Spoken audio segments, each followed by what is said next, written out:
Channel को subscribe करो पहले। एक गांव में जल्दी दो करो, भाई मुझे रहते पता है थे। कि आप लोग नहीं इनमें से एक का नाम तुलसीराम और दूसरे का नाम रामलाल था। जल्दी दबाओ। दोनों भाई बहुत प्यार और मोहब्बत से रहते थे।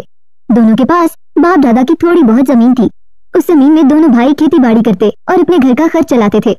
वो अपनी जमीन की बहुत रक्षा करते थे, इसलिए उनकी फसल बहुत अच्छी होती थी।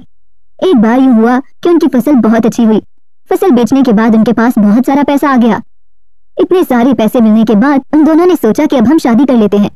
लेकिन उन दोनों ने शादी के लिए एक शर्त रखी कि जैसे हम दो भाई हैं, इसी तरह हमारी होने वाली पत्नियां भी आपस में बहनें होनी चाहिए, ताकि हमारा आपस का प्यार शादी के बाद भी कम ना हो और हम दोनों भाई हमेशा साथ साथ एक ही घर में रहें। उनके मन की आशा तो अच्छी थी, मगर ऐसी दो बहनें ढूंढना मुश्किल काम था। मगर उनके गांव की एक औरत ने ये जिम्मेदारी उठा ली और दोनों भाइयों से कहा कि तुम बिल्कुल चिंता ना करो, मैं तुम दोनों के लिए तुम्हारी पसंद की दुल्हनें ढूंढ लाऊंगी। कुछ समय बीता तो उस औरत ने उन दोनों भाइयों को खुशखबरी सुनाई कि उसने ऐसी दो बहनें ढूंढ ली हैं। दोनों भाई ये सुनकर बहुत खुश हुए और शादी की तैयारियों में लग गए। वो ये शादियां धूमधाम से करना चाहते थे, इसलिए उन्होंने इस मौके पर खूब पैसा खर्च किया और अपनी दुल्हनों के लिए महंगे जेवर लिए और पूरे गांव वालों की दावत भी की। दोनों भाई अपनी दुल्हनों को पाकर बहुत खुश थे। उनमें से बड़ी बहन मोहिनी बड़े भाई तुलसीराम की पत्नी थी और छोटी बहन काली छोटे भाई रामलाल की पत्नी थी। मोहिनी बड़े अच्छे संस्कार रखती थी और हर एक से इज्जत से बात करती, लेकिन छोटी बहन काली रंगत की सांवली थी और उसका मिजाज भी कुछ तेज था। कोई जरा सी बात कहता तो आगे से वो भी दो चार सुना देती। मोहिनी अक्सर उसे समझाती कि लोगों की बातों पर ध्यान मत दिया कर, तू बस सबसे हंसकर मिला कर, मगर काली की फितरत ही कुछ ऐसी थी कि फौरन अगले को जवाब दे देती। एक बार तुलसीराम दोनों के लिए एक जैसी साड़ियां लाया। जब दोनों ने वो साड़ियां पहनी तो मोहिनी अपनी गोरी रंगत की वजह से बहुत प्यारी लग रही थी, लेकिन काली अपनी सांवली रंगत की वजह से ज्यादा सुंदर नहीं लग रही थी। दोनों को देखकर रामलाल ने कहा, अरे वाह, मोहिनी भाभी तो इस साड़ी में बहुत सुंदर लग रही है। काली ने जब अपने पति के मुंह से मोहिनी की तारीफ सुनी तो वो जलकर बोली, तुम भी किसी गोरी रंगत वाले से शादी कर लेते तो तुम्हारी पत्नी भी इस साड़ी में बहुत सुंदर लगती। रामलाल ने उसकी बात सुनकर कहा, मेरी पत्नी भी सुंदर लग रही है। मगर सारा दिन इस बात पर काली का मुंह बना रहा। बड़ी बहन मोहिनी सारा दिन भाग भाग कर काम करती थी, मगर छोटी बहन काली एक काम के बाद दूसरे काम को हाथ भी न लगाती थी। बस सारा दिन शीशे के सामने बैठकर अपनी सांवली रंगत को गोरा करने के लिए उपटन लगाती रहती। जब भी उसे कोई काम करने को दिया जाता तो वो उस काम को करने में कई घंटे लगा देती और कभी कोई काम समय पर ना करती। इसी सुस्ती और काहली की वजह से गांव के लोग भी उसे ज्यादा पसंद नहीं करते थे, मगर उसे लगता था कि लोग उसे उसकी काली रंगत की वजह से पसंद नहीं करते थे। एक दिन जब मोहिनी की तबीयत खराब हुई तो सारे घर की जिम्मेदारी काली पर आ पड़ी। काली से कोई काम भी ठीक समय पर ना हो सका। वो एक काम करती तो हाय हाय करके आराम करने लग जाती और ये सारे काम पड़े रह गए। जब तुलसीराम और रामलाल खाना खाने के लिए घर आए तो ये देखकर हैरान रह गए कि अभी तक घर में खाना बना ही नहीं था। दोनों इंतजार कर करके वापस खेतों की तरफ चले गए। जब मोहिनी को इस बात का पता चला तो वो बहुत दुखी हुई और उसने काली से कहा, एक दिन तुम पर खाना बनाने की जिम्मेदारी आई और तुमने वो भी समय पर पूरी नहीं की। अगर हर रोज तुम्हें खाना बनाना पड़ता तो हम सब भूखे मर जाते। मोहिनी की ये बात सुनकर काली को बहुत गुस्सा आया और दोनों के दरमियान लड़ाई शुरू हो गई। और जब तुलसीराम और रामलाल घर वापस आए तो काली अभी तक अपनी बड़ी बहन मोहिनी से लड़ रही थी। उन दोनों भाइयों ने भी उसे बहुत समझाया, लेकिन वो ना समझी और अपना फैसला सुनाते हुए कहने लगी, आज के बाद मैं और मेरा पति अलग रहेंगे, क्योंकि मुझसे सारा दिन घर के काम नहीं होते। ये कहकर वो वहाँ से चली गई और उन तीनों ने अपना सर पकड़ लिया। उन तीनों ने उसे बहुत समझाया, लेकिन वो अपने फैसले से पीछे ना हटी।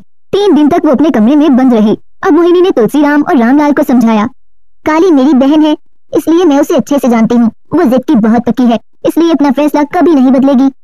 मोहिनी की बात सुनकर दोनों भाइयों ने अलग रहने का फैसला कर लिया। दोनों ने घर के 2 हिस्से करके बांट लिए और अलग अलग रहने लगे। कुछ समय बाद मोहिनी और तुलसीराम के घर एक बेटा पैदा हुआ, जबकि रामलाल और काली के यहाँ एक बेटी पैदा हुई। मोहिनी का बेटा उसकी तरह सुंदर था और काली की बेटी उसकी तरह सांवली रंगत की थी। एक तो काली पहले ही बहुत सुस्त और काहिल थी, दूसरा जब से उसकी बेटी पैदा हुई थी वो और भी काम से जी चुराने लगी थी। वो सारा दिन पलंग पर लेटी हाय हाय करती रहती और उसकी बेटी भी सारा दिन मैले कपड़ों में खेलती रहती।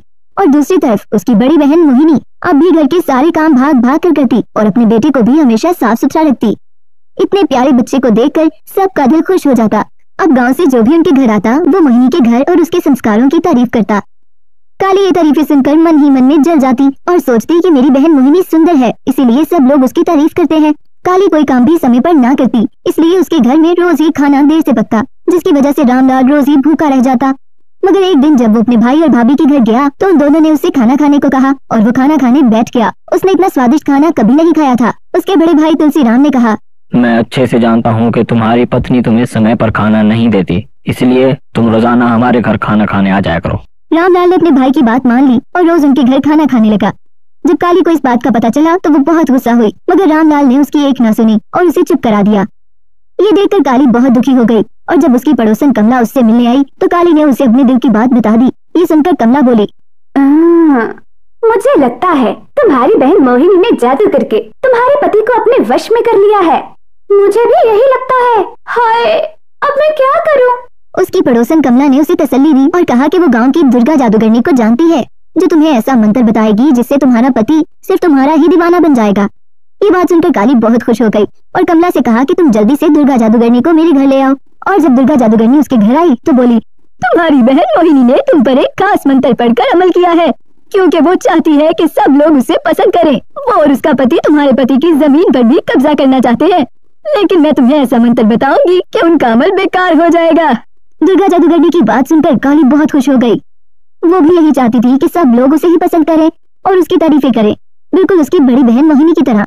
और अगले दिन दुर्गा जादूगरनी ने वो खास अमल करने से पहले उससे ढेर सारे पैसे मांगे। पहले तो काली इतने पैसों का सुनकर सोच में पड़ गई, मगर फिर अपनी जिंदगी और अपने पति का सोचकर उसे पैसे दे दिए। जादूगरनी वो पैसे लेकर चली गई और काली अपनी जिंदगी बदलने का इंतजार करने लगी। लेकिन काफी समय गुजरने के बाद भी उसके हालात ना बदले तो उसने दुर्गा जादूगरनी को अपने घर बुला लिया। दुर्गा जादूगरनी ने उसे कहा, मैं जादू तो कर रही हूँ, मगर ये बहुत मुश्किल है और इसके लिए कुछ पैसों की जरूरत होगी।